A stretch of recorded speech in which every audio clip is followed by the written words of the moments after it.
एक दिन एक किसानले आफ्नो खेतमा बिउहरू छरिरहेको थियो। सबै बिउहरू खुसी थिए, तर एउटा सानो बिउ मनमा नै डराइरहेको थियो। त्यो सानो बिउले सोचे, म जमिनभित्र पुगेपछि अन्धकार हुन्छ, चिसो हुन्छ, थिचिन्छ। म त बाहिरकै उज्यालोमा बस्न चाहन्छु। तर हावाले बिस्तारै त्यो बिउलाई ढकेल्दै जमिन भित्र्यायो।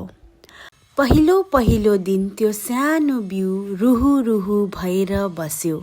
तर केही दिनपछि के भयो भने जमिनबाट एउटा सानो हरियो टुसा बाहिर निस्क्यो। टुसा निस्किँदा सूर्यको उज्यालोले उसलाई छोयो, हावाले चुम्यो। बिउले खुसी भएर भन्यो, यदि म जमिनभित्र नपसेको भए आज म यो सुन्दर संसार देख्न नै पाउने थिइनँ। बिस्तारै त्यो सानो टुसा ठुलो घाँस बोट बन्यो, खेतैको सबैभन्दा हरियो।